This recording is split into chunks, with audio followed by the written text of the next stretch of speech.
Bismillahirrahmanirrahim. Assalamualaikum warahmatullahi wabarakatuh. Alhamdulillah, wassalatu wassalamu ala rasulillah wa ala alihi wa sahbihi ajma'in. Halaqah yang kedua dari silsilah belajar tauhid. Tauhid adalah syarat mutlak masuk ke dalam surga. Saudaraku, orang yang menginginkan kebahagiaan di surga, maka dia harus memiliki modal yang satu ini, yaitu modal bertauhid. Tidak akan masuk ke dalam surga kecuali orang-orang yang bertauhid, meskipun terkadang dia diazab sebelumnya ke dalam neraka karena dosa yang dia lakukan. Nabi SAW bersabda, "Man syahida an la ilaha illallah wahdahu la syarikalah wa anna Muhammadan abduhu wa rasuluh wa anna Isa abdullahi wa rasuluh wa kalimatuhu alqaha ila Maryam wa ruhum minh wal jannata haqq wan nara haqq adkhalahu Allahul jannah ala ma kana minal amal." Barang siapa yang bersaksi bahwa tidak ada sesembahan yang berhak disembah kecuali Allah, tidak ada sekutu baginya, dan bersaksi bahwasanya Muhammad adalah hambanya dan juga rasulnya, dan bersaksi bahwasanya Isa adalah hamba Allah dan juga Rasulnya, dan kalimatnya yang Allah tiupkan kepada Maryam dan ruh dari Allah SWT, dan bersaksi bahwasanya surga adalah benar dan neraka adalah benar, maka Allah SWT akan memasukkan dia ke dalam surga sesuai dengan apa yang telah dia amalkan. Hadis Bukhari dan juga Muslim. Dalam hadis yang lain, Nabi kita SAW bersabda, fa innallaha qad harrama 'alan nar man qala la ilaha illallah yabtaghi bidzalika wajha Allah. Sesungguhnya Allah SWT telah mengharamkan neraka bagi orang yang mengatakan la ilaha illallah, tidak ada sesembahan yang berhak disembah kecuali Allah, yang dia mengharap dengan kalimat tersebut wajah Allah SWT. Hadis diriwayatkan oleh Bukhari dan juga Muslim. Ini menunjukkan kepada kita bahwasanya modal utama untuk mendapatkan surga Allah SWT adalah dengan bertauhid. Itulah halaqah yang kedua, dan sampai berjumpa kembali pada halaqah berikutnya. Wassallallahu ala nabiyyina Muhammad wa ala alihi wa sahbihi ajma'in. Akhukum Abdullah Rai. Bismillahirrahmanirrahim. Assalamualaikum warahmatullahi wabarakatuh. Alhamdulillah, wassalatu wassalamu ala rasulillah wa ala alihi wa sahbihi ajma'in. Halaqah yang ketiga adalah tentang bahaya kesyirikan. Akhil karim, tauhid adalah amalan yang paling Allah cintai.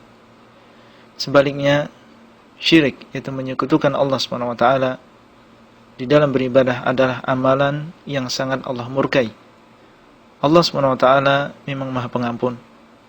Akan tapi bila seseorang meninggal dunia dalam keadaan berbuat syirik besar kepada Allah SWT, maka Allah SWT tidak akan mengampuni dosa syirik tersebut. Orang tersebut akan kekal di dalam neraka selama-lamanya, dan tidak ada harapan baginya untuk masuk ke dalam surganya Allah SWT. Sungguh ini adalah sebuah kerugian yang tidak ada kerugian yang lebih besar daripada kerugian ini. Allah berfirman, "Innallaha la yaghfiru ay yushraka bih wa yaghfiru ma duna dzalika liman yasha." Sesungguhnya Allah tidak akan mengampuni dosa syirik dan masih mengampuni dosa yang lain bagi siapa yang dikehendaki. Surat An-Nisa ayat yang ke-48. Allah juga berfirman, "Innahu may yusyrik billah faqad harramallahu 'alaihil jannah wa ma'wahun nar wa ma lidh-dhalimin min ansar." Sesungguhnya barang siapa yang menyekutukan Allah, maka Allah mengharamkan baginya surga, dan tempat kembalinya adalah neraka, dan tidak ada penolong bagi orang-orang yang zalim. Al-Maidah ayat yang ke-72. Oleh karena itu, hati-hatilah saudaraku dengan dosa yang satu ini. Terkadang seseorang terjerumus ke dalam dosa ini sedangkan dia tidak menyadarinya. Bentengilah dirimu dengan perisai ilmu yaitu ilmu agama, belajarlah dan berdoalah kepada Allah. Berdoalah kepada Allah dengan sejujur-jujurnya. Semoga Allah SWT melindungi kita dan juga keluarga kita dari perbuatan syirik ini. Itulah halaqah yang ketiga, dan sampai bertemu kembali pada halaqah selanjutnya. Wassallallahu ala nabiyyina Muhammad wa ala alihi wa sahbihi ajma'in. Akhukum Abdullah Rai. Bismillahirrahmanirrahim. Assalamualaikum warahmatullahi wabarakatuh. Alhamdulillah, wassalatu wassalamu ala Rasulillah wa ala alihi wa sahbihi ajma'in. Halaqah yang keempat adalah tentang bahwasanya syirik membatalkan amalan. Pernahkah Anda kehilangan file data berharga hasil kerja keras Anda selama berhari-hari atau berbulan-bulan atau bahkan bertahun-tahun? Bagaimanakah perasaan Anda saat itu? Sedih bukan? Terkadang seseorang berani untuk membayar jutaan rupiah asal file yang berharga tersebut kembali. Saudaraku sekalian, syirik adalah dosa besar yang bisa membatalkan amalan seseorang. Allah SWT berfirman, وَلَقَدْ أُوحِيَ إِلَيْكَ وَإِلَى الَّذِينَ مِنْ قَبْلِكَ لَإِنْ أَشْرَكْتَ لَيَحْبَطَنَّ عَمَلُكَ وَلَتَكُونَنَّ مِنَ الْخَاسِرِينَ بَلِ اللَّهَ فَاعْبُدْ وَكُنْ مِنَ الشَّاكِرِينَ. Dan sungguh telah diwahyukan kepadamu wahai Muhammad dan orang-orang sebelummu bahwa apabila kamu berbuat syirik, maka sungguh akan batal amalanmu. Dan jadilah engkau termasuk orang-orang yang merugi.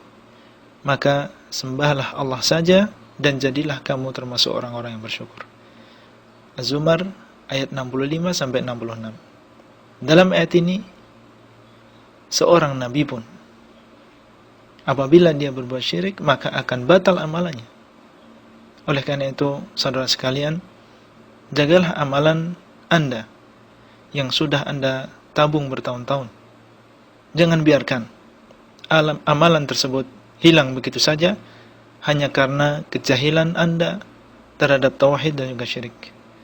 Terkadang sebuah perbuatan yang kita anggap biasa bisa menghancurkan amalan sebesar gunung, dan belum tentu ada waktu lagi untuk bisa menabung kembali.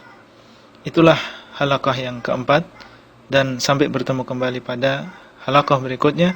Wassallallahu ala nabiyyina Muhammad wa ala alihi wa sahbihi ajma'in. Akhukum Abdullah Rai. Bismillahirrahmanirrahim. Assalamualaikum warahmatullahi wabarakatuh. Alhamdulillah, wassalatu wassalamu ala Rasulillah wa ala alihi wa sahbihi ajma'in.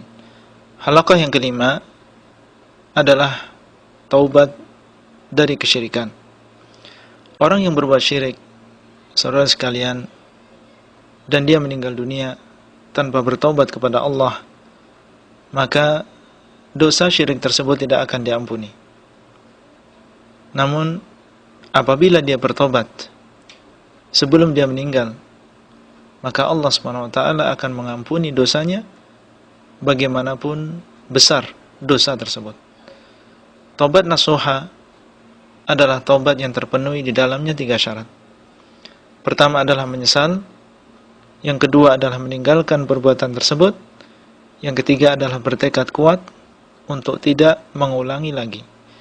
Allah SWT berfirman, "Qul ya ibadiyalladzina asrafu ala anfusihim la taqnatu mir rahmatillah. Innallaha yaghfirudz dzunuba jami'a innahu huwal ghafurur rahim." Katakanlah, wahai hamba-hambaku yang telah melampaui batas terhadap diri sendiri, yaitu dengan berbuat dosa, janganlah kalian berputus asa dari rahmat Allah. Sesungguhnya Allah mengampuni dosa semuanya. Sesungguhnya Dia Maha Pengampun lagi Maha Penyayang. Surat Az-Zumar ayat yang ke-53.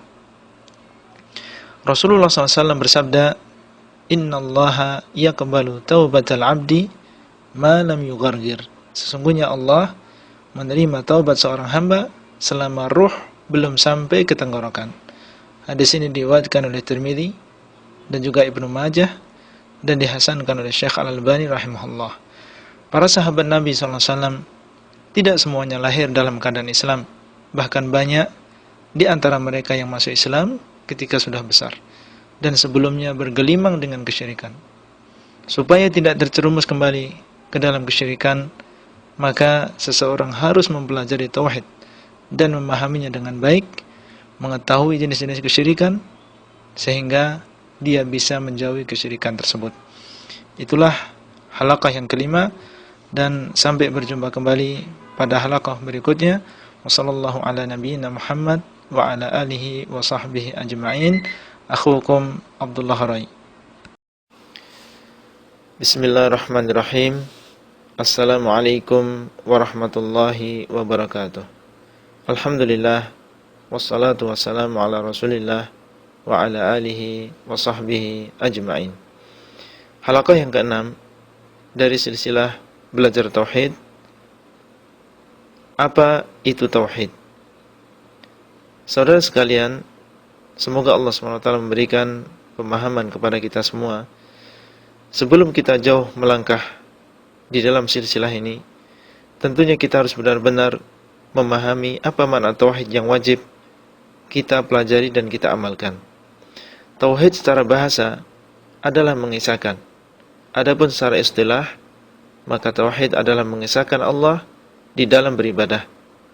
Seseorang tidak dinamakan bertauhid sehingga dia meninggalkan beribadatan kepada selain Allah, seperti berdoa kepada selain Allah, bernadar untuk selain Allah, menyembelih untuk selain Allah, dan lain-lain.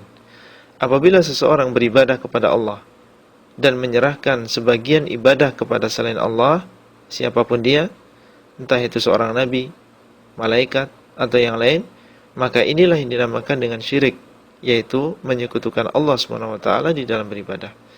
Allah SWT berfirman, wa idh qala Ibrahimu li abihi wa qaumihi innani bara'um mimma ta'budun illa alladhi fatarani.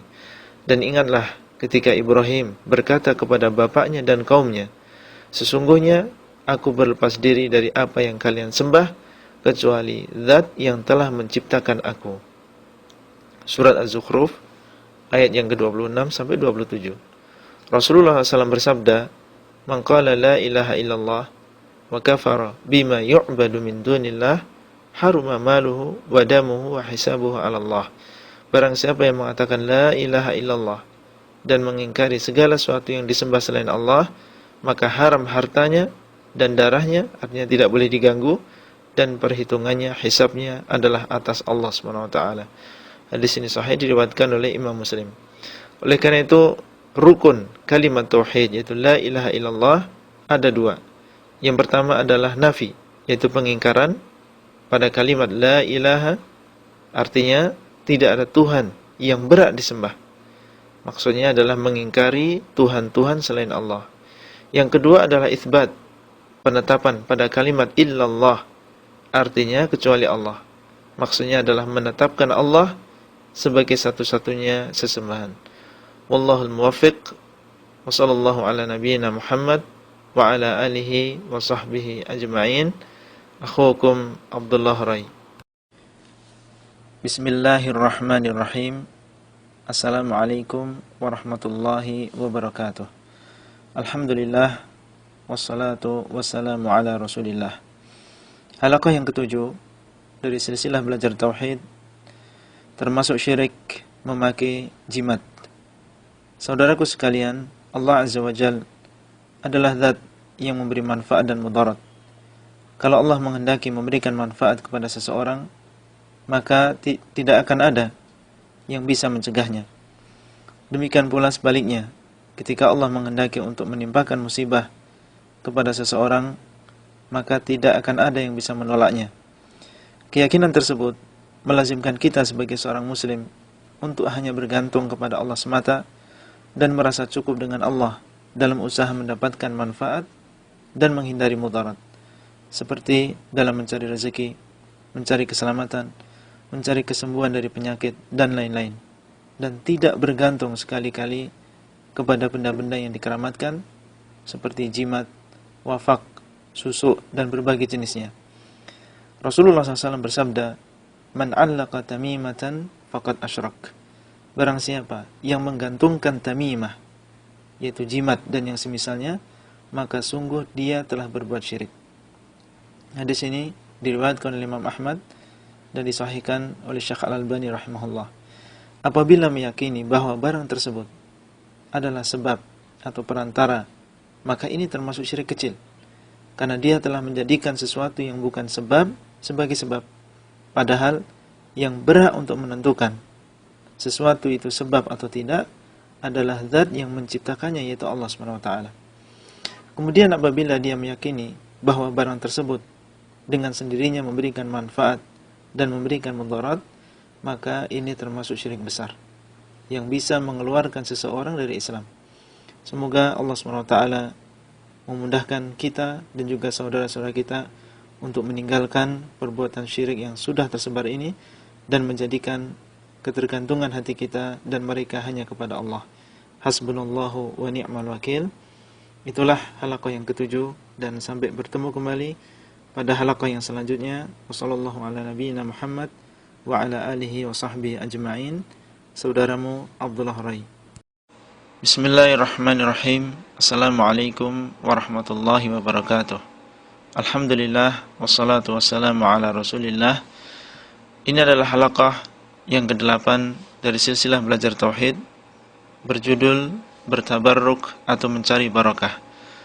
Kaum muslimin, barakah adalah banyaknya kebaikan dan langgengnya. Allah SWT adalah zat yang berbarakah, artinya banyak kebaikannya. Allah berfirman, Tabarakallahu Rabbul Alamin. Dan Allah adalah zat yang memberikan keberkahan atau kebaikan kepada sebagian makhluknya, sehingga makhluk tersebut menjadi makhluk yang berbarakah dan banyak kebaikannya. Allah berfirman, Inna awwala baitin wudi'a lin-nasi lalladzi bi Bakkah mubarakan wa hudan lil alamin. Sesungguhnya rumah yang pertama yang Allah letakkan bagi manusia untuk beribadah adalah yang ada di Mekah, yang berbarakah dan petunjuk bagi seluruh alam. Ka'bah diberikan barakah oleh Allah SWT, dan cara mendapatkan barakahnya, kebaikannya adalah dengan melakukan ibadah di sana. Allah Subhanahu wa taala juga berfirman, Inna anzalnahu fi lailatin mubarakatin inna kunna mundirin. Sungguhnya kami telah menurunkan Al-Quran pada malam yang berbarakah. Sesungguhnya kami memberikan peringatan. Malam Lailatul Qadar adalah malam yang berbarakah, dan cara mendapatkan barakahnya dan juga kebaikannya adalah dengan melakukan ibadah di malam tersebut. Seorang ulama berbarakah dengan ilmunya dan juga dakwahnya. Cara mencari keberkahannya dan juga kebaikannya adalah dengan menimba ilmu dari ulama tersebut. Di sana ada barakah yang sifatnya dzatiyah, yaitu zatnya berbarakah, di mana barakah seperti ini bisa berpindah. Barakah jenis ini hanya Allah berikan kepada para nabi dan juga rasul. Oleh karena itu, dahulu para sahabat Nabi SAW bertabarruk dengan bekas air wudu Nabi SAW, rambut beliau, keringat beliau, dan lain-lain.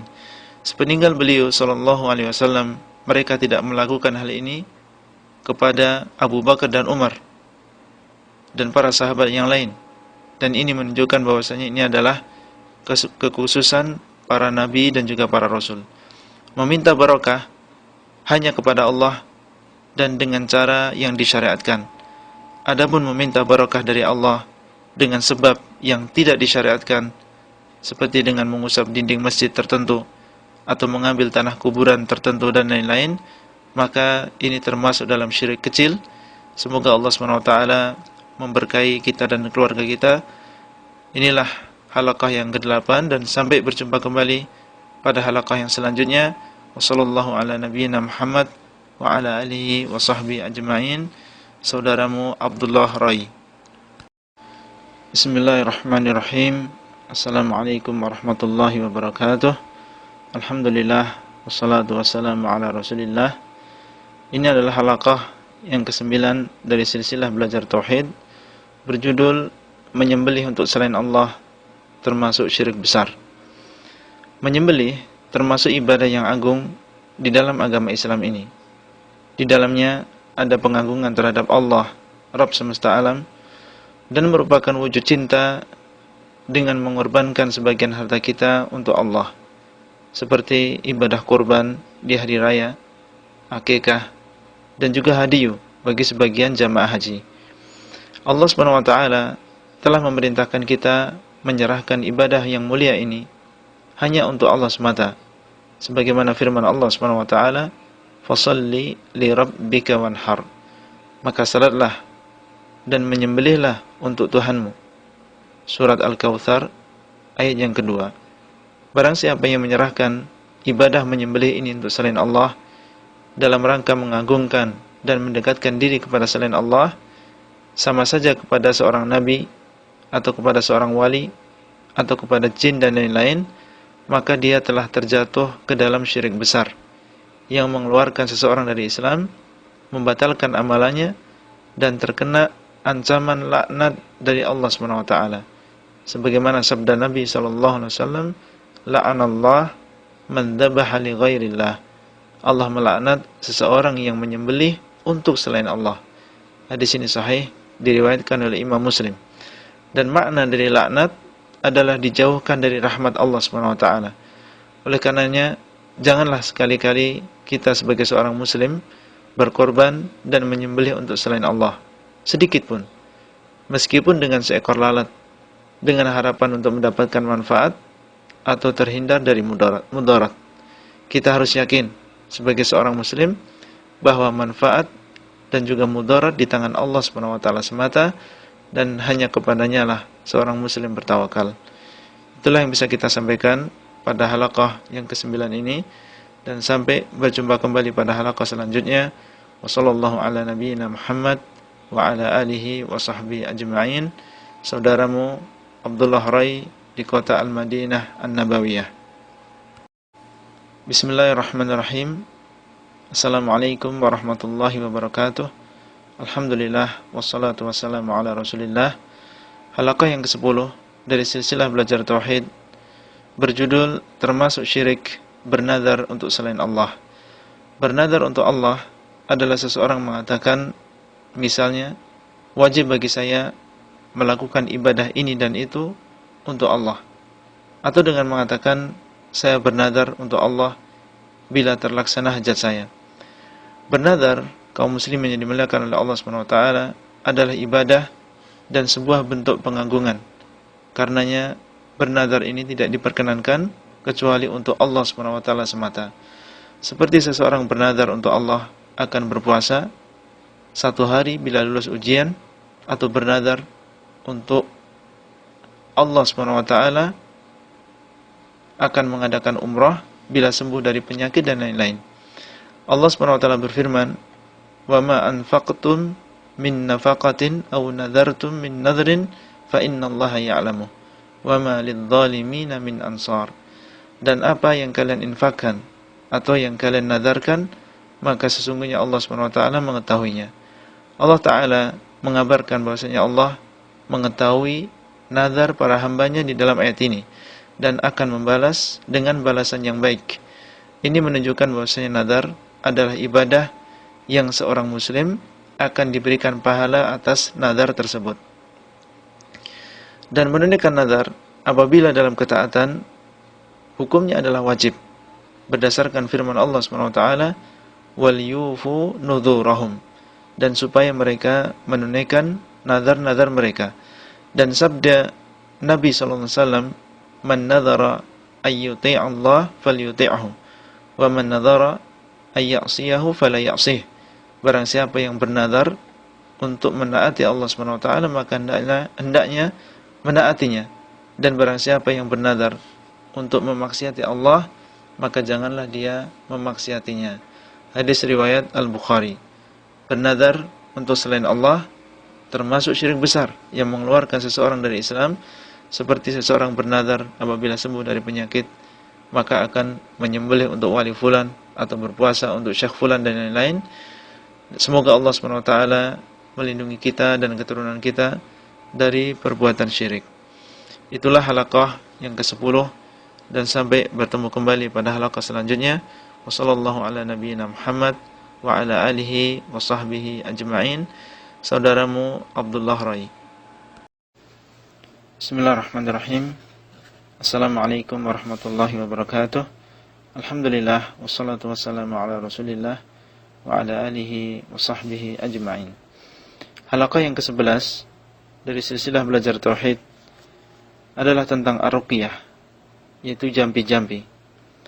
Ar-ruqyah yaitu bacaan yang dibacakan kepada orang yang sakit supaya sembuh. Bacaan ini diperbolehkan selama tidak ada kesyirikan.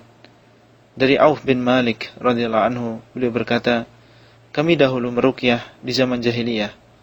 Maka kami bertanya kepada Rasulullah, ya Rasulullah, apa pendapatmu tentang ruqyah ini? Rasulullah SAW bersabda, perlihatkanlah kepadaku ruqyah-ruqyah kalian.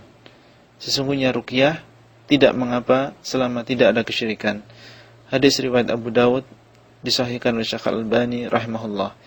Ruqyah yang tidak ada kesyirikan seperti ruqyah dari ayat-ayat Al-Quran, dari doa-doa yang diajarkan Nabi SAW, dan ini lebih utama, atau dengan doa-doa yang lain yang diketahui kebenaran maknanya, baik dengan bahasa Arab maupun dengan selain bahasa Arab. Kemudian hendaknya orang yang meruqyah ataupun yang diruqyah meyakini bahwasanya ruqyah hanyalah sebab semata, tidak berpengaruh dengan sendirinya, dan tidak boleh seseorang bertawakal kepada sebab tersebut.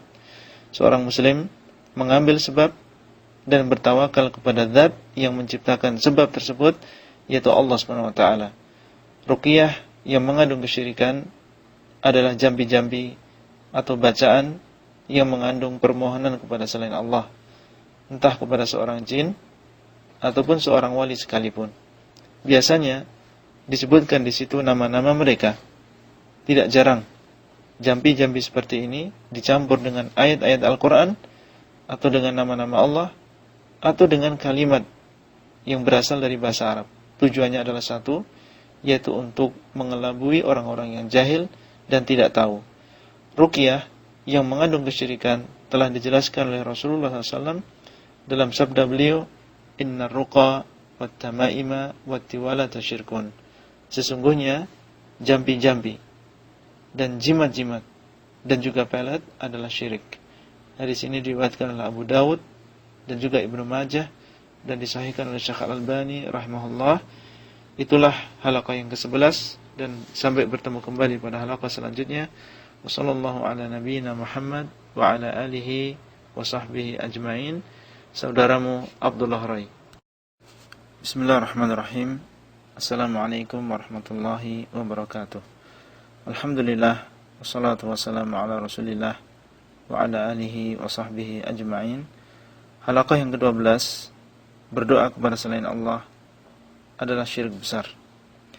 Berdoa kepada Allah adalah seseorang menghadap Allah dengan maksud supaya Allah SWT mewujudkan keinginannya, baik dengan meminta atau dengan merendahkan diri, mengharap dan takut kepada Allah SWT. Berdoa dengan makna di atas adalah ibadah.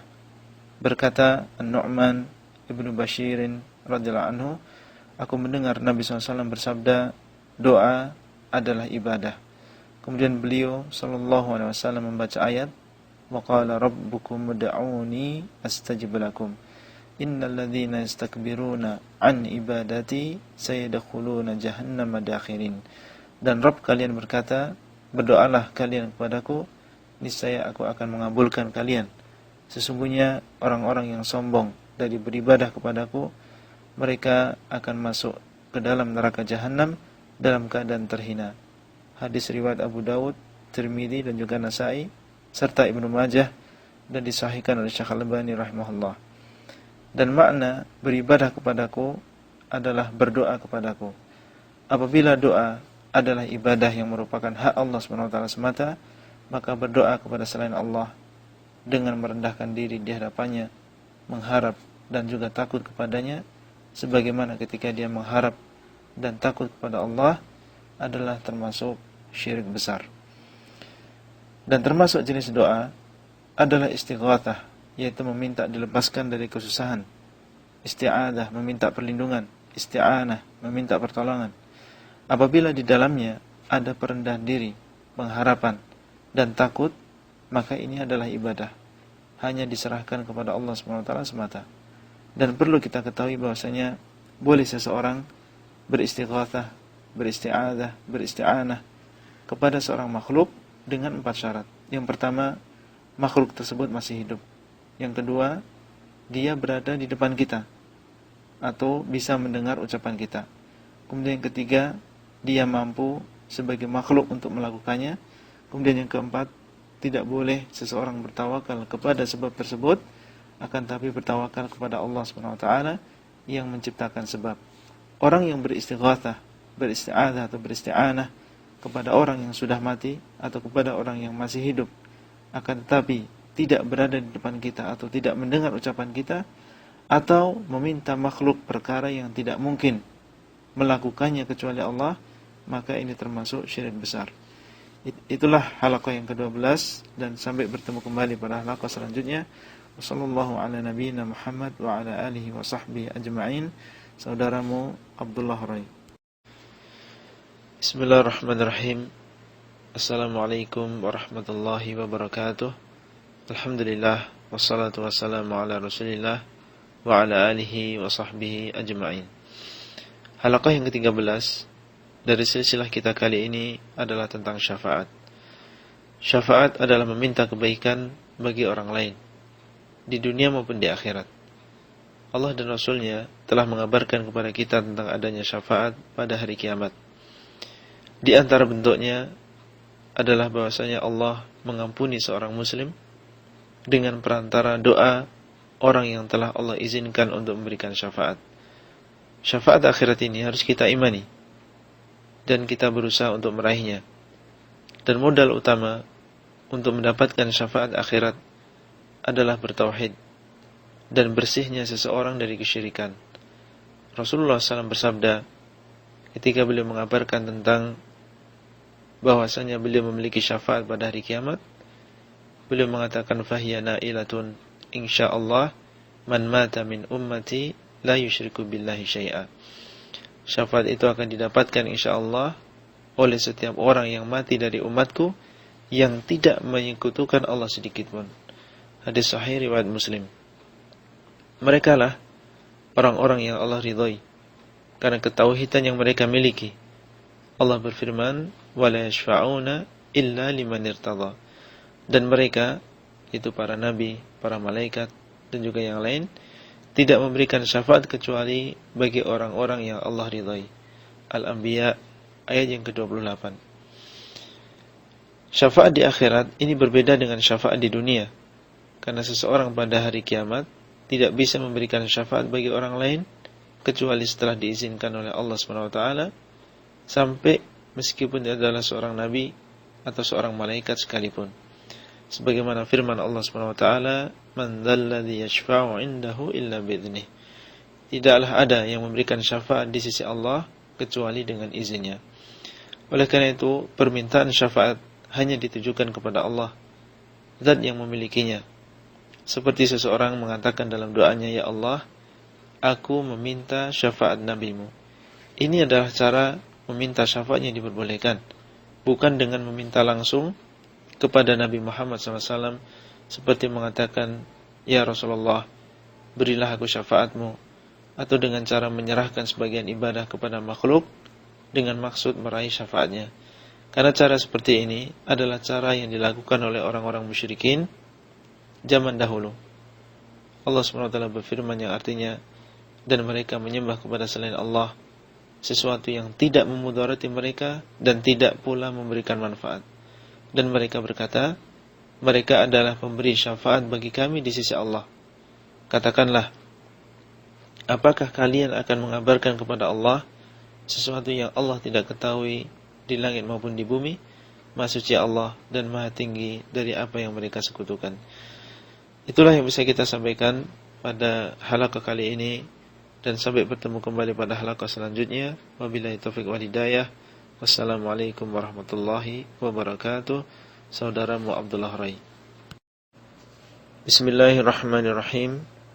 Assalamualaikum warahmatullahi wabarakatuh. Alhamdulillah, wassalatu wassalamu ala Rasulillah. Halaqah yang ke-14, berlebihan terhadap orang yang saleh adalah pintu kesyirikan. Orang yang saleh adalah orang yang baik karena mengikuti syariat Allah, baik dalam hal akidah, ibadah maupun muamalah. Mereka memiliki derajat yang berbeda-beda di sisi Allah SWT. Kita sebagai seorang muslim diperintahkan untuk mencintai mereka. Kita juga diperintahkan untuk mengikuti jejak mereka dalam kebaikan. Berteman dan bermajelis dengan mereka adalah sebuah keberuntungan. Membaca perjalanan hidup mereka bisa menambah keimanan dan meneguhkan hati kita. Menghormati mereka adalah diperintahkan selama masih dalam batas-batas yang diizinkan agama. Namun, berlebih-lebihan terhadap orang yang soleh, seperti mendudukkan mereka di atas kedudukannya sebagai manusia, atau menyifati mereka dengan sifat-sifat yang tidak pantas kecuali untuk Allah, maka ini hukumnya haram. Tidak diperbolehkan menurut agama, karena menjadi pintu terjadinya kesyirikan dan penyerahan sebagian ibadah kepada selain Allah. Mencintai Rasulullah SAW melebihi cinta kita kepada orang tua, anak, dan semua manusia adalah sebuah kewajiban agama, sebagaimana dalam hadis. Namun beliau melarang kita berlebih-lebihan terhadap beliau dengan mendudukkan beliau di atas kedudukan beliau yang sebenarnya, yaitu sebagai seorang hamba Allah dan seorang Rasul. Beliau SAW bersabda, "La tutruni kama atratin nasara ibna Maryam, fa innama ana abduhu faqulu abdullahi wa rasuluh." Janganlah kalian berlebih-lebihan terhadapku sebagaimana orang-orang Nasrani berlebih-lebihan terhadap Isa bin Maryam. Sesungguhnya aku adalah hambanya, maka katakanlah hamba Allah dan Rasulnya. Hadis riwayat Bukhari. Beliau adalah seorang hamba, maka tidak boleh disembah, dan beliau adalah seorang Rasul, maka tidak boleh dicela dan diselisih. Apabila berlebih-lebihan terhadap sebaik-baik manusia, yaitu Rasulullah SAW, tidak diperbolehkan, maka bagaimana dengan yang lain? Dan di antara bentuk ghulu, berlebih-lebihan terhadap orang-orang yang saleh adalah meyakini bahwasanya mereka mengetahui ilmu gaib, atau membangun di atas kuburan mereka, atau beribadah kepada Allah SWT di samping kuburan mereka dan lain-lain. Dan yang paling parah adalah menyerahkan sebagian ibadah kepada mereka. Semoga Allah SWT melapangkan hati kita untuk menerima kebenaran. Itulah halaqah yang ke-14, dan sampai bertemu kembali pada halaqah selanjutnya. Wassallallahu ala nabiyyina Muhammad wa ala alihi wa sahbihi ajma'in. Saudaramu Abdullah Rai di kota Al-Madinah An-Nabawiyah. Bismillahirrahmanirrahim. Assalamualaikum warahmatullahi wabarakatuh. Alhamdulillah, wassalatu wassalamu ala Rasulillah wa ala alihi wa sahbihi ajma'in. Halaqah yang ke-15 dari silsilah belajar tauhid adalah tentang sihir. Ayyuhal ikhwah, sihir bermacam-macam jenisnya. Dan sihir yang merupakan kesyirikan adalah sihir yang terjadi dengan meminta pertolongan kepada syaitan.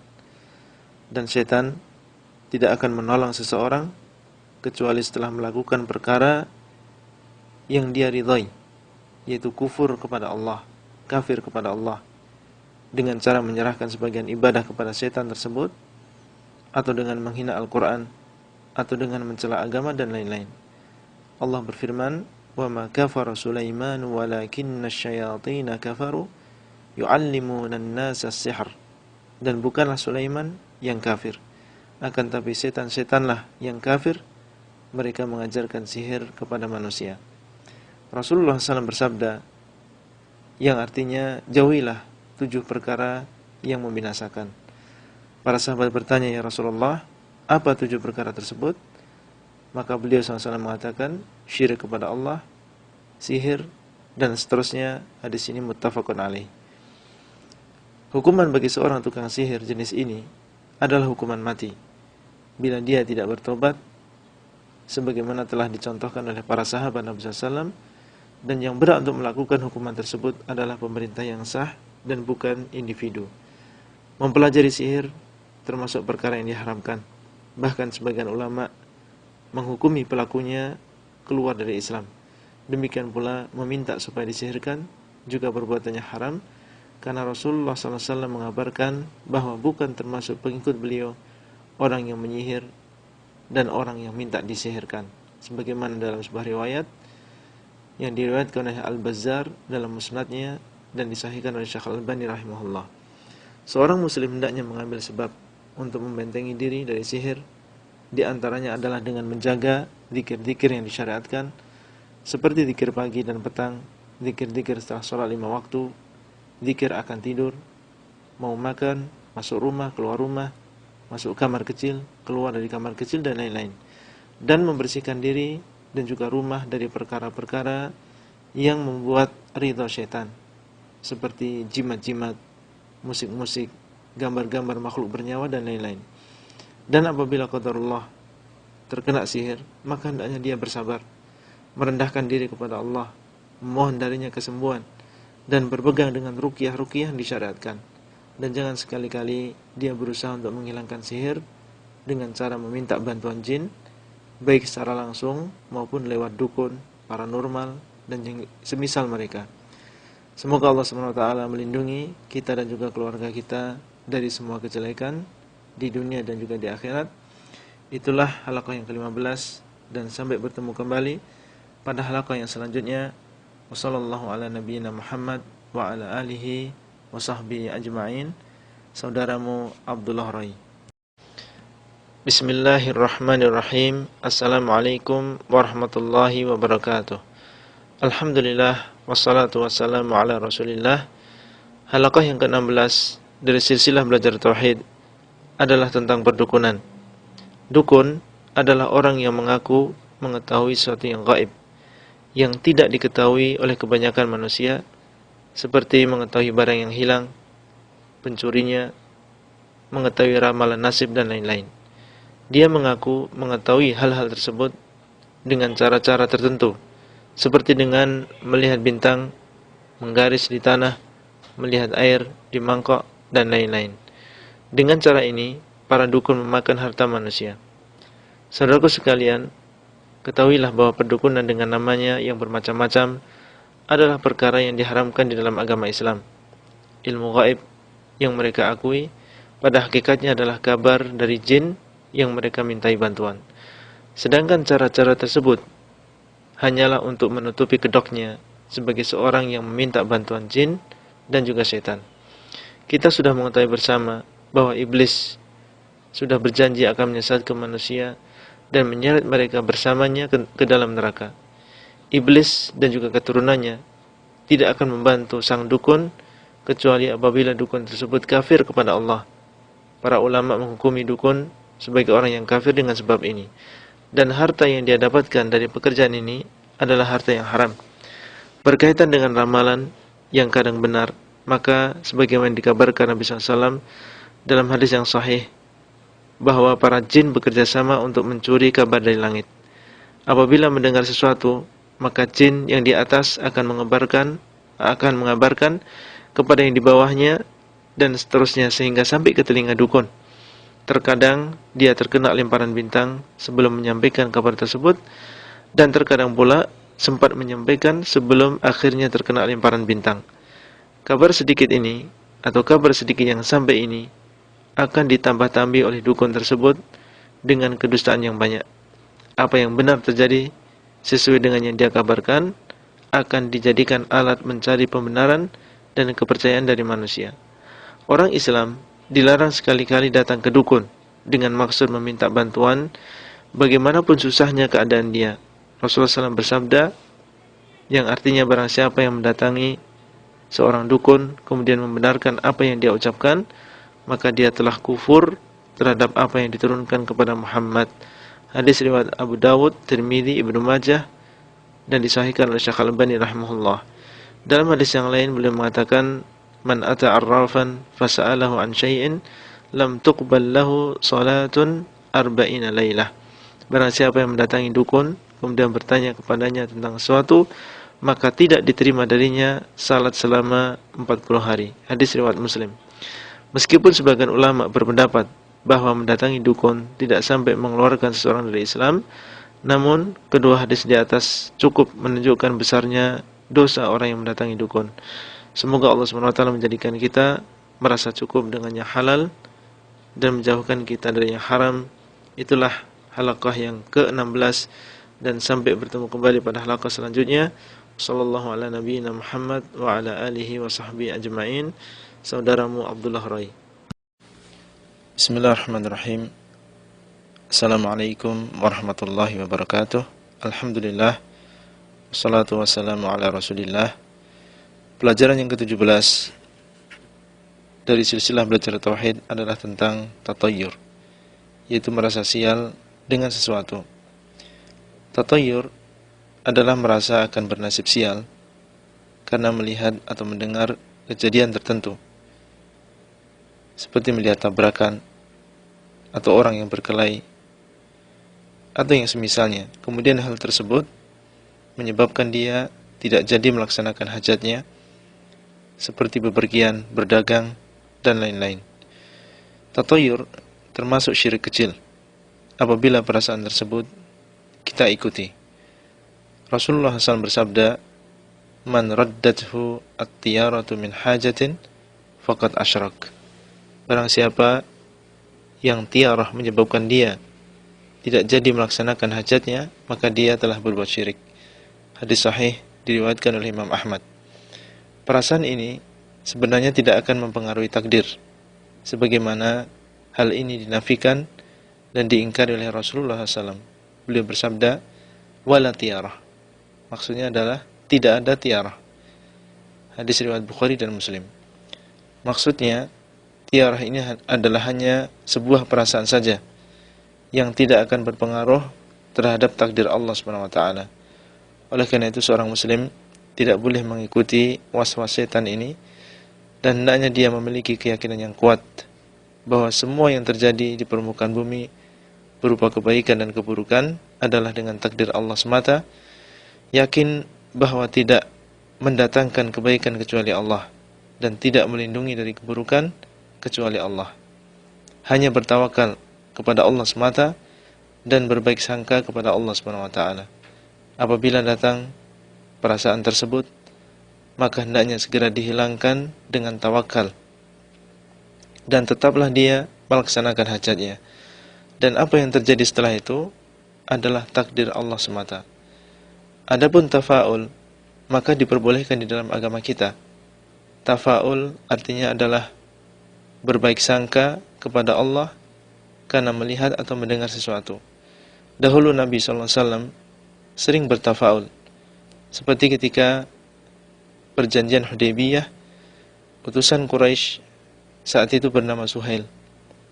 Dan Suhail adalah bentuk pengecilan dari kata sahal, yang artinya yang mudah. Maka beliau pun berbaik sangka kepada Allah bahwa perjanjian ini akan membawa kemudahan dan kebaikan bagi umat Islam. Maka benarlah persangkaan beliau. Allah SWT membuka setelah itu, yaitu setelah perjanjian tersebut, pintu-pintu kemudahan bagi umat Islam. Itulah halaqah yang ke-17, dan sampai bertemu kembali pada halaqah selanjutnya. Wabillahi taufiq wal hidayah. Wassalamualaikum warahmatullahi wabarakatuh. Saudaramu Abdullah Rai. Bismillahirrahmanirrahim.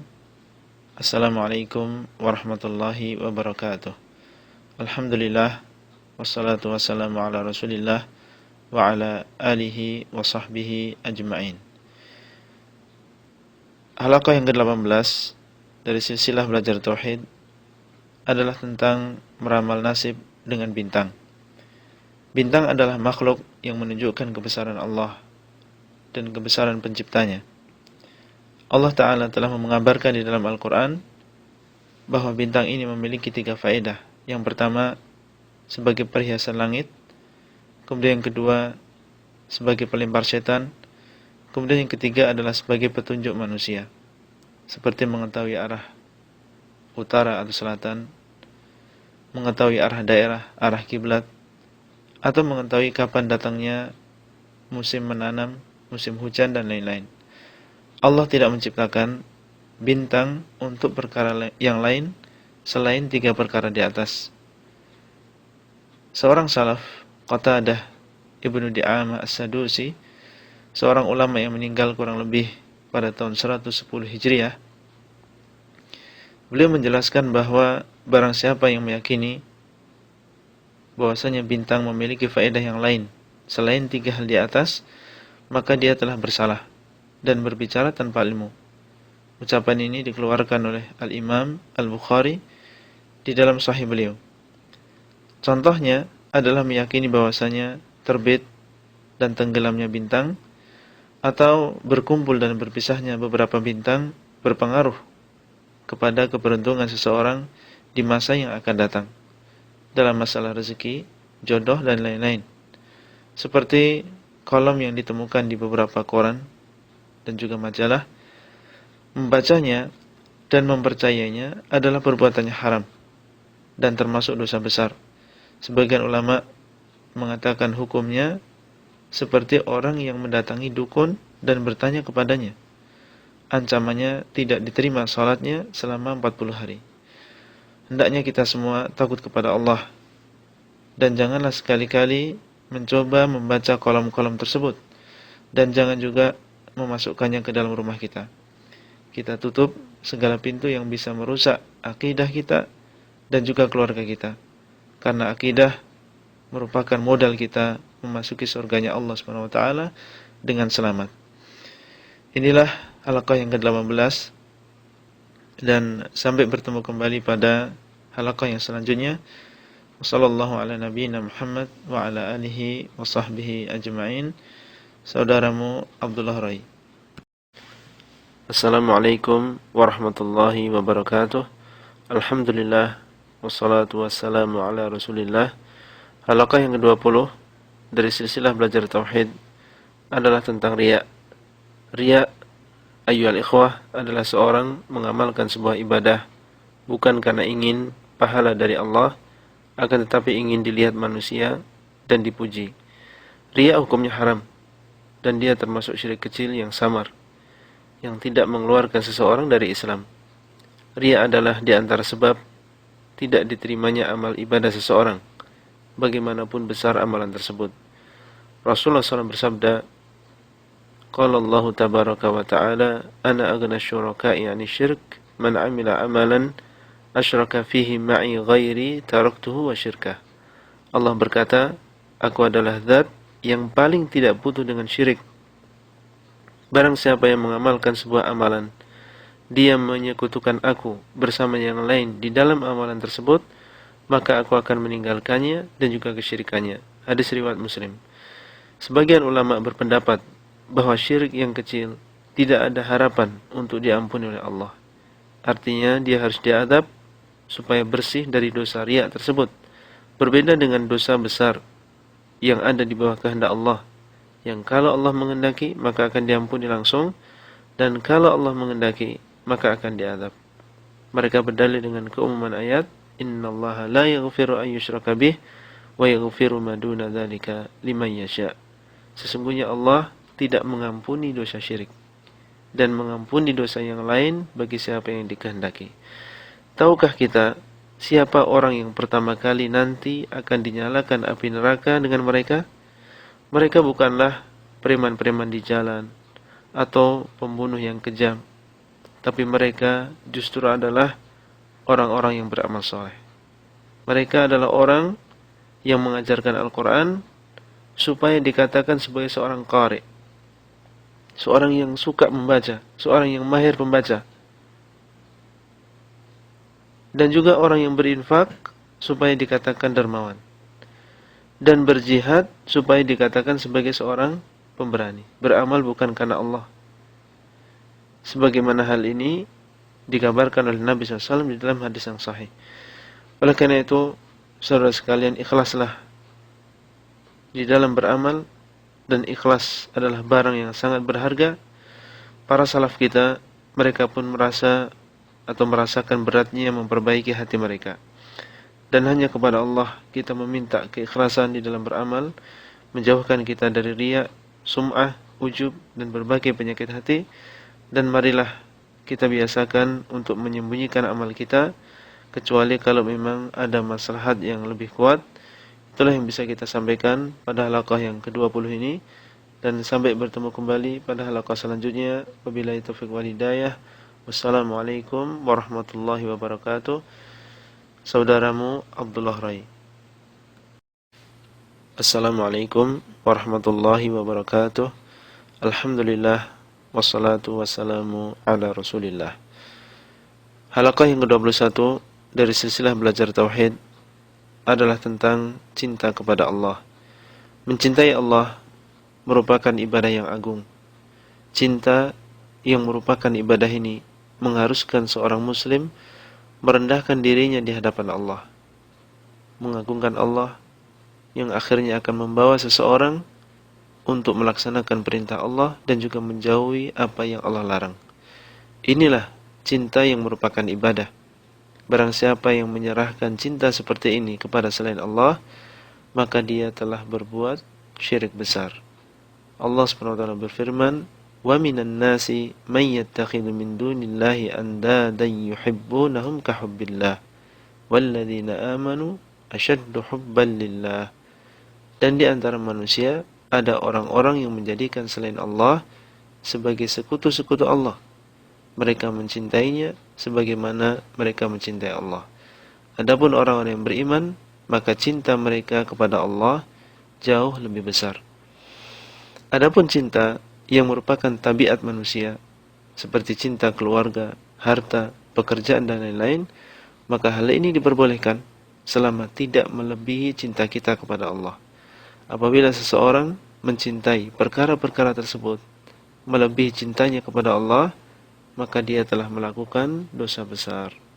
Allah berfirman, yang artinya, katakanlah, jika bapak-bapak, anak-anak, saudara-saudara, istri-istri, kaum keluarga kalian, harta kekayaan yang kalian usahakan, perniagaan yang kalian khawatiri kerugiannya, dan juga rumah-rumah tempat tinggal yang kalian sukai, itu semua lebih kalian cintai daripada Allah dan Rasulnya, dan juga berjihad di jalan Allah, maka tunggulah sampai Allah SWT mendatangkan keputusannya, dan Allah tidak akan memberi petunjuk kepada orang-orang yang fasik.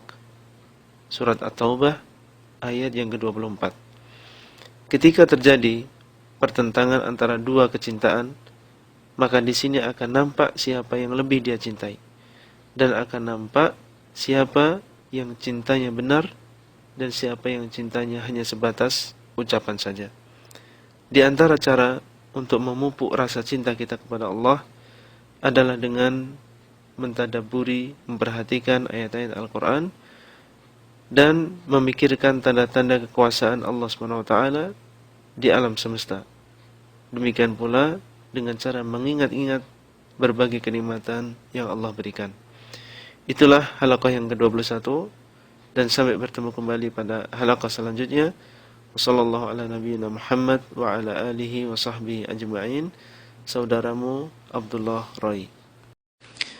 Assalamualaikum warahmatullahi wabarakatuh. Alhamdulillah wassalatu wassalamu ala Rasulillah. Halaqah yang ke-22 dari silsilah belajar tauhid adalah tentang takut kepada Allah.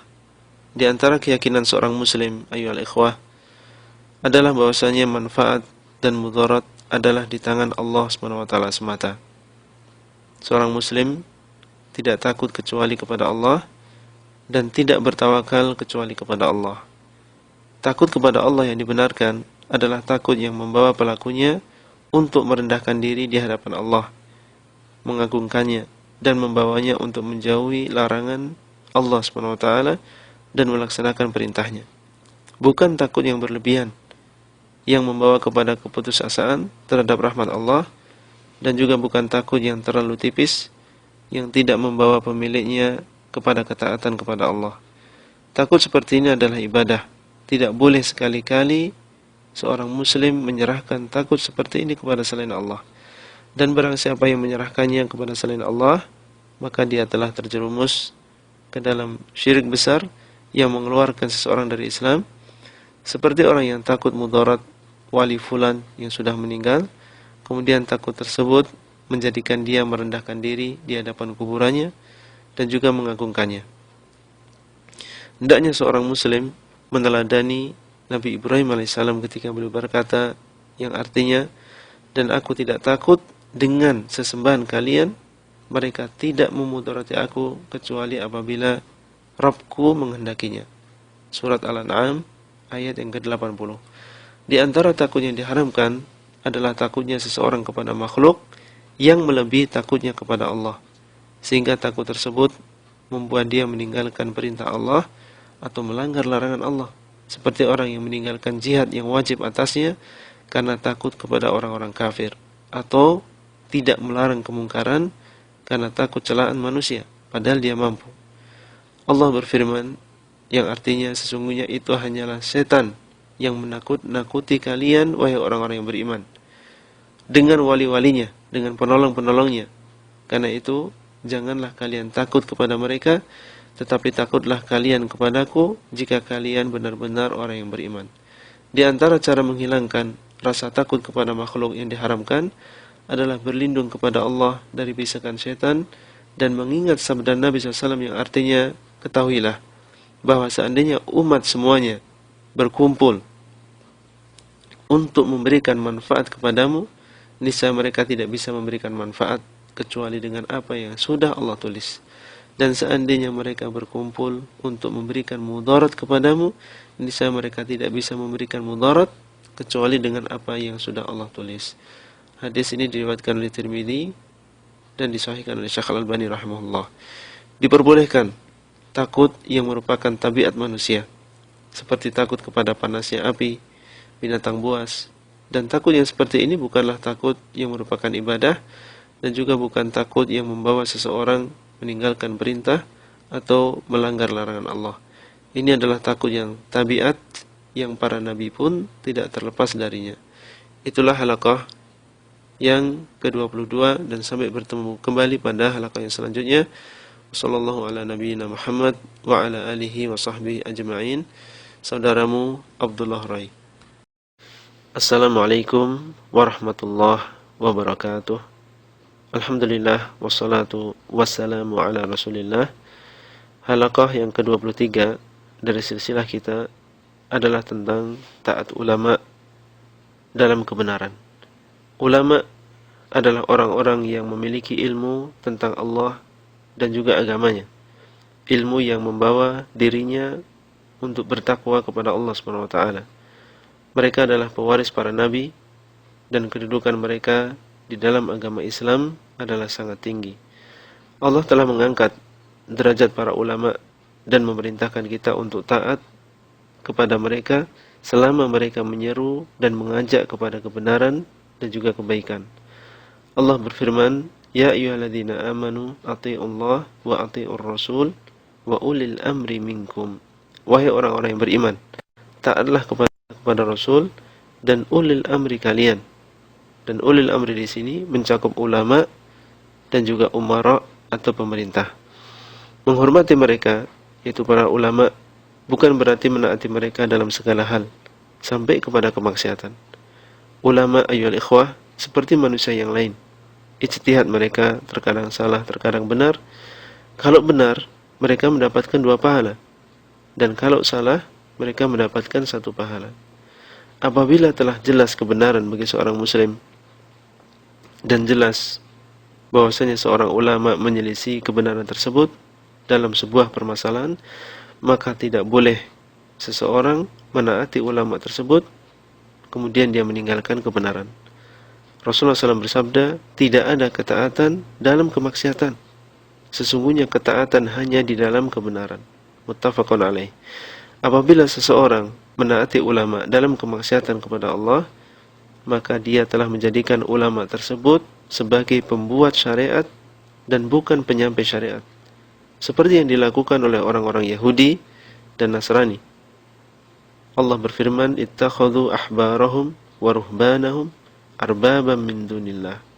Mereka, yaitu orang-orang Yahudi dan Nasrani, menjadikan ulama dan ahli ibadah mereka sebagai sesembahan selain Allah. Taubah ayat ke-31. Rasulullah SAW menjelaskan ayat ini. beliau mengatakan, ketahuilah bahwa mereka bukan beribadah kepada para ulama dan ahli ibadah tersebut, akan tapi mereka apabila menghalalkan apa yang Allah haramkan, maka mereka ikut menghalalkan. Dan apabila ulama dan ahli ibadah tersebut mengharamkan apa yang Allah halalkan, maka mereka pun ikut mengharamkannya. Hadis ini hasan, diriwayatkan oleh Tirmidzi. Itulah halaqah yang ke-23, dan sampai bertemu kembali pada halaqah yang selanjutnya. Sallallahu ala nabiyyina Muhammad wa ala alihi wa sahbihi ajma'in. Saudaramu Abdullah Rai. Assalamualaikum warahmatullahi wabarakatuh. Alhamdulillah, wassalatu wassalamu ala Rasulillah. Halaqah yang ke-24 berjudul menyandarkan nikmat kepada Allah. Termasuk keyakinan yang harus diyakini dan diingat oleh setiap muslim, bahwa kenikmatan dengan segala jenisnya adalah dari Allah. Allah berfirman, "Wa ma bikum min ni'matin faminallah." Kenikmatan apa saja yang kalian dapatkan, maka asalnya adalah dari Allah. Dan termasuk syirik kecil apabila seseorang mendapatkan sebuah kenikmatan dari Allah, kemudian menyandarkan kenikmatan tersebut kepada selain Allah. Seperti mengatakan, kalau pilot tidak mahir, niscaya kita sudah celaka. Kalau tidak ada angsa, niscaya uang kita sudah dicuri. Kalau bukan karena dokter, niscaya saya tidak sembuh. Ini semua adalah menyandarkan kenikmatan kepada sebab. Allah berfirman, "Ya'rifuna ni'matallah, thumma yunkirunaha." Mereka mengenal nikmat Allah, kemudian mereka mengingkarinya. Seharusnya dia sandarkan kenikmatan tersebut kepada Allah, Zat yang menciptakan sebab. Seperti dengan mengatakan, kalau bukan karena Allah, niscaya kita sudah celaka. Atau, kalau bukan karena Allah, niscaya uang kita sudah hilang. Kalau bukan karena Allah, niscaya saya tidak akan sembuh. Karena apa? Karena Allah lah yang memberikan nikmat keselamatan, nikmat keamanan, nikmat kesembuhan. Sedangkan makhluk hanyalah sebagai alat sampainya kenikmatan tersebut kepada kita. Kalau Allah menghendaki, niscaya Allah tidak akan menggerakkan makhluk-makhluk tersebut untuk menolong kita. Ini semua bukan berarti seorang muslim tidak boleh berterima kasih kepada orang lain. Seorang muslim diperintah untuk mengucapkan syukur dan terima kasih kepada seorang yang berbuat baik kepadanya, karena mereka menjadi sebab kenikmatan ini. Bahkan diperintah untuk membalas kebaikan tersebut dengan kebaikan atau dengan doa yang baik. Namun, pujian dan penyandaran kenikmatan tetap hanya kepada Allah semata. Wallahu ta'ala alam. Itulah yang bisa kita sampaikan. Dan sampai bertemu kembali pada halaqah yang selanjutnya. Wassallallahu ala nabiyyina Muhammad wa ala alihi wa sahbihi ajma'in. Saudaramu Abdullah Rai. Assalamualaikum warahmatullahi wabarakatuh. Alhamdulillah, wassalatu wassalamu ala Rasulillah wa ala alihi wa sahbihi ajma'in. Halaqah yang ke-25 dari silsilah belajar tauhid kali ini adalah tentang ridha dengan hukum Allah. Allah Ta'ala sebagai pencipta manusia sangat menyayangi mereka. Dialah Ar-Rahman, Ar-Rahim. Dan di antara bentuk kasih sayangnya adalah menurunkan syariat supaya manusia mendapatkan kebahagiaan dan terhindar dari kesusahan di dunia maupun di akhirat. Dialah yang maha mengetahui dan dialah yang maha bijaksana.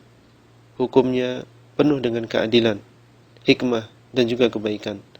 Meskipun hal ini terkadang samar atas sebagian manusia. Oleh karena itu, menjadi keharusan bagi seorang muslim dan juga muslimah untuk ridha dengan hukum Allah dan yakin bahwasanya kebaikan semuanya di dalam hukum Allah, di dalam segala bidang kehidupan, akidah, akhlak, adab, muamalah, ekonomi, kenegaraan dan lain-lain. Mengisahkan Allah di dalam hukum-hukumnya adalah termasuk konsekuensi tauhid.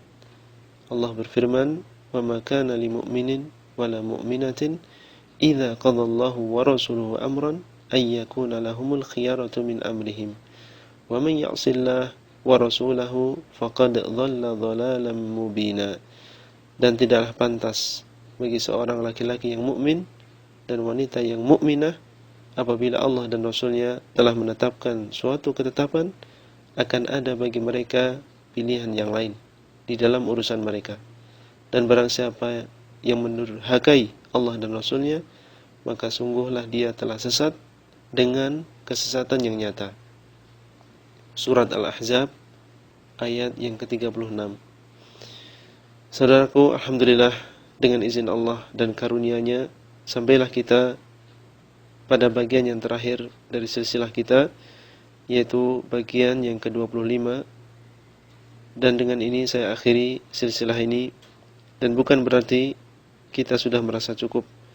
Apa yang saya sampaikan hanyalah sebagian kecil dari ilmu tauhid itu sendiri. Belajar tauhid dan mengamalkannya tidak akan berhenti sampai ajal menjemput kita. Ikutilah majelis-majelis ilmu yang membahas tentang tauhid ini. Bacalah buku-buku yang berkaitan dengan tauhid yang telah ditulis oleh para ulama yang terpercaya. Semoga Allah SWT merahmati kita semua, menghidupkan dan juga mematikan kita di atas tauhid. Alhamdulillah Rabbil Alamin. Wa sallallahu ala nabiyyina Muhammad wa ala alihi wa sahbihi ajma'in. Saudaramu Abdullah Rai di kota Al-Madinah An-Nabawiyah. Assalamualaikum warahmatullahi wabarakatuh.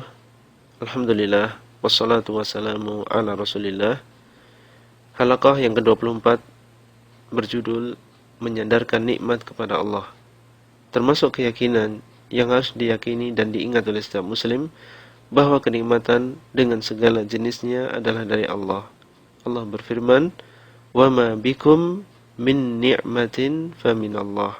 Kenikmatan apa saja yang kalian dapatkan, maka asalnya adalah dari Allah. Dan termasuk syirik kecil apabila seseorang mendapatkan sebuah kenikmatan dari Allah, kemudian menyandarkan kenikmatan tersebut kepada selain Allah. Seperti mengatakan, kalau pilot tidak mahir, niscaya kita sudah celaka. Kalau tidak ada angsa, niscaya uang kita sudah dicuri. Kalau bukan karena dokter, niscaya saya tidak sembuh. Ini semua adalah menyandarkan kenikmatan kepada sebab.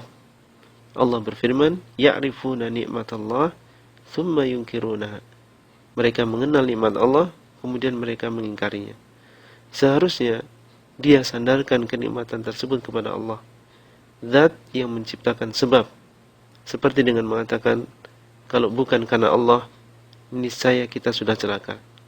Atau, kalau bukan karena Allah, niscaya uang kita sudah hilang. Kalau bukan karena Allah, niscaya saya tidak akan sembuh. Karena apa? Karena Allah lah yang memberikan nikmat keselamatan, nikmat keamanan, nikmat kesembuhan. Sedangkan makhluk hanyalah sebagai alat sampainya kenikmatan tersebut kepada kita. Kalau Allah menghendaki, niscaya Allah tidak akan menggerakkan makhluk-makhluk tersebut untuk menolong kita. Ini semua bukan berarti seorang muslim tidak boleh berterima kasih kepada orang lain. Seorang muslim diperintah untuk mengucapkan syukur dan terima kasih kepada seorang yang berbuat baik kepadanya, karena mereka menjadi sebab kenikmatan ini. Bahkan diperintah untuk membalas kebaikan tersebut dengan kebaikan atau dengan doa yang baik. Namun pujian dan penyandaran kenikmatan tetap hanya kepada Allah semata. Wallahu ta'ala alam. Itulah yang bisa kita sampaikan. Dan sampai bertemu kembali pada halaqah yang selanjutnya. Wassallallahu ala nabiyyina Muhammad wa ala alihi wa sahbihi ajma'in. Saudaramu Abdullah Rai. Assalamualaikum warahmatullahi wabarakatuh. Alhamdulillah wassalatu wassalamu ala Rasulillah wa ala alihi wa sahbihi ajma'in. Halaqah yang ke-25 dari silsilah belajar tauhid kali ini adalah tentang ridha dengan hukum Allah. Allah Ta'ala sebagai pencipta manusia sangat menyayangi mereka. Dialah Ar-Rahman, Ar-Rahim. Dan di antara bentuk kasih sayangnya adalah menurunkan syariat supaya manusia mendapatkan kebahagiaan dan terhindar dari kesusahan di dunia maupun di akhirat. Dialah yang maha mengetahui dan dialah yang maha bijaksana. Hukumnya penuh dengan keadilan, hikmah, dan juga kebaikan. Meskipun hal ini terkadang samar atas sebagian manusia. Oleh karena itu, menjadi keharusan bagi seorang muslim dan juga muslimah untuk ridha dengan hukum Allah dan yakin bahwasanya kebaikan semuanya di dalam hukum Allah, di dalam segala bidang kehidupan, akidah, akhlak, adab, muamalah, ekonomi, kenegaraan, dan lain-lain. Mengisahkan Allah di dalam hukum-hukumnya adalah termasuk konsekuensi tauhid. Allah berfirman, "Wa ma kana lil mu'minin wala mu'minatin idza qadallahu wa rasuluhu amran ay yakuna lahumul khiyaratu min amrihim wa man ya'sillah wa rasulahu faqad dhalla dhalalan mubina." Dan tidaklah pantas bagi seorang laki-laki yang mukmin dan wanita yang mukminah apabila Allah dan Rasulnya telah menetapkan suatu ketetapan, akan ada bagi mereka pilihan yang lain di dalam urusan mereka. Dan barang siapa yang mendurhakai Allah dan Rasulnya, maka sungguhlah dia telah sesat dengan kesesatan yang nyata. Surat Al-Ahzab ayat yang ke-36. Saudaraku, alhamdulillah, dengan izin Allah dan karunia-Nya sampailah kita pada bagian yang terakhir dari silsilah kita, yaitu bagian yang ke-25. Dan dengan ini saya akhiri silsilah ini, dan bukan berarti kita sudah merasa cukup. Apa yang saya sampaikan hanyalah sebagian kecil dari ilmu tauhid itu sendiri. Belajar tauhid dan mengamalkannya tidak akan berhenti sampai ajal menjemput kita. Ikutilah majelis-majelis ilmu yang membahas tentang tauhid ini. Bacalah buku-buku yang berkaitan dengan tauhid yang telah ditulis oleh para ulama yang terpercaya. Semoga Allah SWT merahmati kita semua, menghidupkan dan juga mematikan kita di atas tauhid. Alhamdulillah Rabbil Alamin. Wa sallallahu ala nabiyyina Muhammad wa ala alihi wa sahbihi ajma'in. Saudaramu Abdullah Rai di kota Al-Madinah An-Nabawiyah.